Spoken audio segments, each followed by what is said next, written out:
কি হয়েছে কি হয়েছে?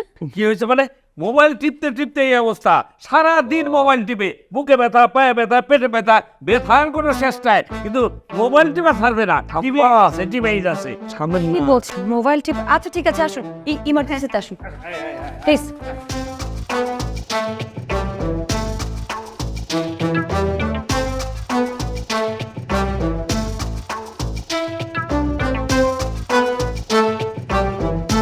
শুনুন, আপনার যে প্রবলেম হয়েছে, একটা ইনজেকশন দিলে সব কিছু ঠিক হয়ে যাবে। ভয় পাওয়ার কিন্তু কোনো কারণ নেই। ইনজেকশন দেওয়ার টাইমে কিন্তু একদম মুভ করা যাবে না। আর এই ইনজেকশন দিলে একটু ব্যথা পাবেন না। হ্যাঁ, হালকা একটু ব্যথা পাবেন, সেটা হচ্ছে পিঁপড়ার কামড়ের মতো। ঠিক আছে? একদম কিন্তু কথা শুনতে হবে, নাহলে কিন্তু ব্যথা দিব। বাবা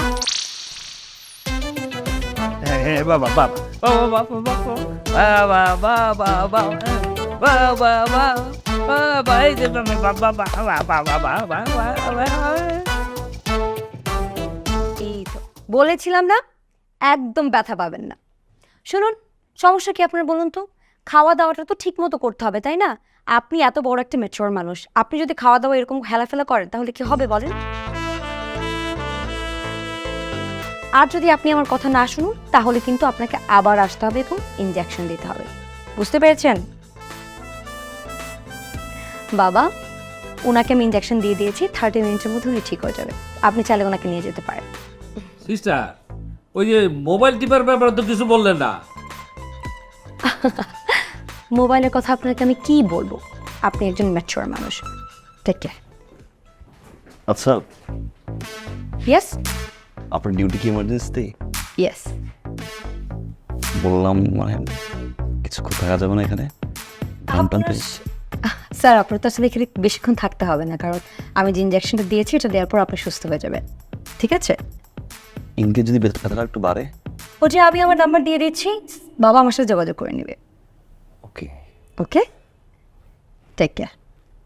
না মানে একটা কেবিন নিয়ে থাকতাম যদি এখানে প্রবলেম হতো। কেবিন নেই স্যার, আপনার তো সেরকম কোনো প্রবলেম নেই বডিতে, জাস্ট গ্যাসের একটু প্রবলেম হচ্ছিল, আমি ইনজেকশন দিয়ে দিয়েছি, আপনি ঠিক হয়ে যাবে। ওকে, টেক কেয়ার। সেবার সেবার আর 20 মিনিট শুয়ে থাকতে হবে। বাসায় তো আপনি আর আমি থেকে আর তো কেউ থাকে না, মানে কোনো মেয়ে মানুষ থাকে না। ভাবছি এবার একটা মেয়ে মানুষ দরকার। না রে, এই অনুরোধ আমার করিস না।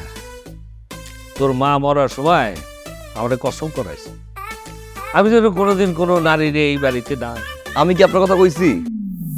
তাহলে কার কথা কর? আর কথা কইছি মানে আমি আমার কথা কইছি। ওই যে কারণ না হসপিটালে নার্স হয়েছে, ইঞ্জেকশন ওদিক থেকে পাবেন না। ও, ওই মেয়েটা? আচ্ছা, সুন্দর আছে, সুন্দর আছে।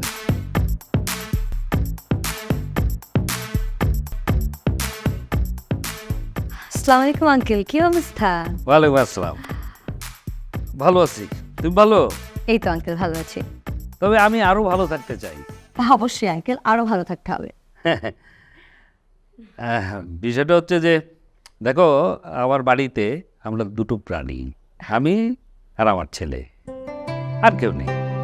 তো এই জন্যে আমি আমার ছেলেকে একটা বিয়ে দিতে চাই। হ্যাঁ আঙ্কেল, এটা একদম ভালো কথা বলেছেন। আপনার ছেলেকে আসলেই বিয়ে করানো উচিত। আমার ছেলে খুবই ভালো। এখন আমার মনে হয় কি জানো, এই ঠিক তোমার মতো একটা নার্সের সাথে বিয়ে হওয়া দরকার। তোমাকে আমি আমার বউ করে নিতে চাই। হ্যাঁ, ও কিন্তু অন্য কোনো নেশা টেশা করে না। হ্যাঁ, একদম ভালো ছেলে। ওর কিন্তু ওই নাক খাবে, ও বউকে কিন্তু অসম্ভব ভালোবাসবে। আঙ্কেল, আমি সরি বাট না না, আমি বুঝিয়ে বলছি কি, মানে আমার ছেলে কিন্তু খুব ভালো, পড়াশোনা করছে, ভালো, টাকা পয়সার তো অভাব নাই। ও তোমাকে খুব পছন্দ করেছে। তুমি যদি বলো তা তোমার মা বাবার সঙ্গে আমি কথা বলি। আঙ্কেল, আপনি একজন মুরব্বী মানুষ, আমি চাই না আপনি অসম্মানিত হন।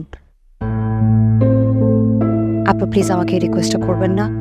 কেন আমি আসলে এটা আপনাকে বলতে পারবো না, বাট আপনি যেটা চাচ্ছেন এটা পসিবল। কেন, সমস্যা কোথায়? আই এম সরি আঙ্কেল, আসছি।